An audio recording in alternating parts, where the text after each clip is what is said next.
Hey guys, welcome to another episode of It's All About the Numbers. We are actually out doing a day of numbers.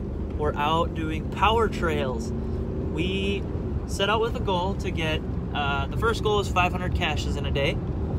We blew by that by noon. The secondary goal was 500 puzzles in a day, which was a lot of the trail we were doing, but about 80% of them were puzzles, so we were just going to continue along the BLT trail on the edge of South Dakota bordering Minnesota. Check it out. And we've had a blast all day, haven't we? Oh, unbelievable. And we're at like 750, 800 caches. It's only 5 p.m. We started at the strike of midnight. We had an event in North Dakota, and the instant it struck midnight, we were off. We were at the first cache, found it, signed it, logged it. It's just been a crazy day. And he's been up since 5:30 the day before. Yes, so, I have. Yeah, so here he goes. He's running out. And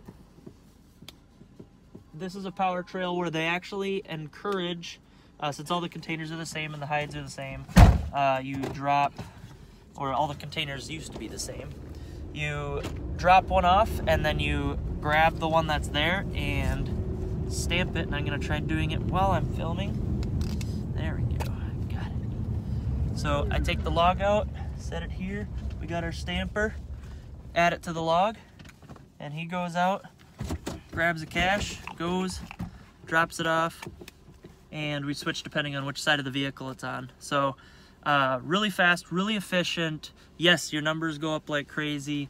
It's really fun. It's not my favorite type of caching, but it's something. We had a team of 6 people doing it today, or 5 people doing it today, and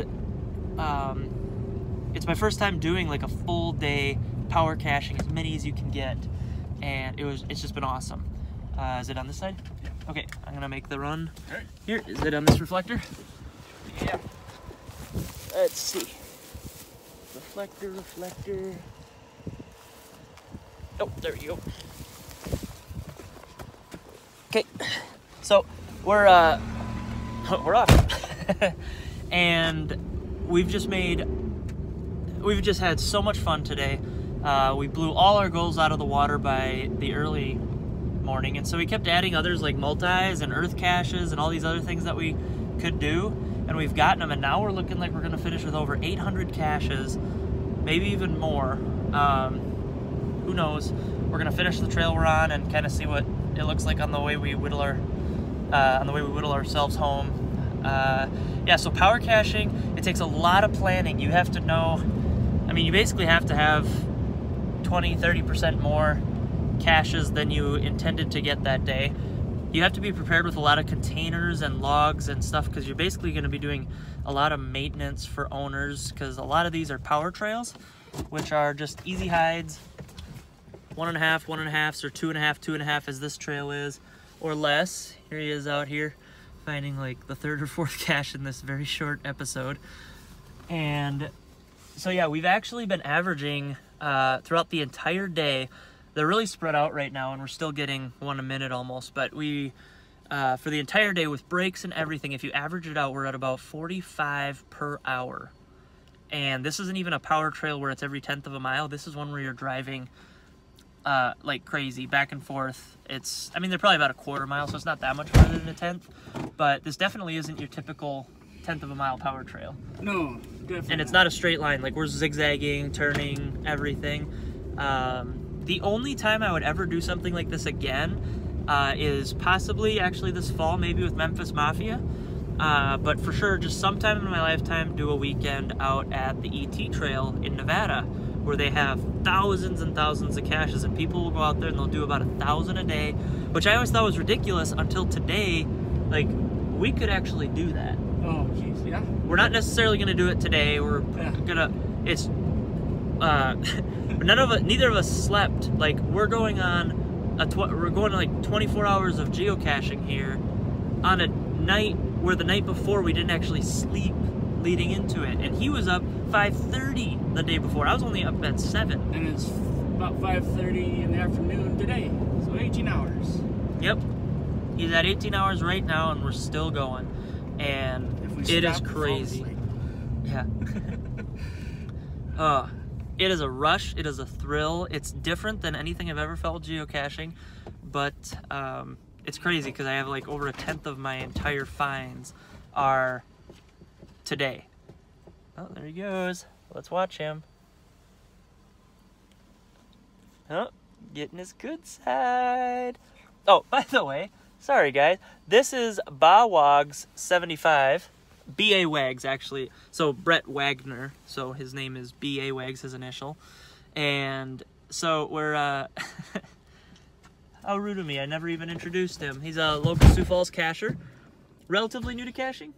3 years this coming summer. Yeah, he's getting there. He's, you know, middle of the road. Just hit 1,000 yesterday. Yep, and now we're gonna hit almost 2,000 today. You're gonna be at least 1,800. Should be. Yeah. He's going to be at least 1,800. Plus, this will qualify him for a bunch of challenges that he can finally log that he's signed. So, yeah, this is a day that we were really excited about. And it was mainly we were excited because there's some challenges where you had to have 500 caches in a day. And then there was one where you had to like have 100 unknowns in a day. And we said, well, why don't we get 500 puzzle caches in a day? And that should qualify us for like most challenges that you'll ever see. I know there might be some where you have to have over 1,000 in a day out by Nevada or something, and so maybe if I ever get out there, I'll actually do that. But yeah, so we've just had a lot of fun. We figure this will qualify us for most power caching challenges, and then we can go back to the normal thing. Like I'm a streak cacher. I love fizzy grids. I love jasmer chasing and getting rare and favorited caches, and I can kind of get back into my sweet spot. But for now, like, this is a fun one-day thing that we've been planning for months, and we got a team together. The rest of the team bowed out. They're tired and everything, and so now it's just he and I logging extra, I guess. Oh, yeah, right there. He just drifted right into our stop. Gotta love those South Dakota gravel roads. Oops, that's the stamp. Drifting and geocaching here on It's All About the Numbers. Oh, also, if my audio's a little weird or soft, I apologize. I actually was geocaching and fell in deep into some water, and so I think a little water got into my microphone, and it's not quite back to normal yet. Even though this is a waterproof phone and the phone functions fine, sometimes I hear that the audio is a little off. But all right, well, we're gonna continue our power caching today. Brett, you have any words for the people about power caching? A blast. I'm gonna pay for it for a few days, maybe a week. But I tell you what, I've been wanting to do something like this for a long time.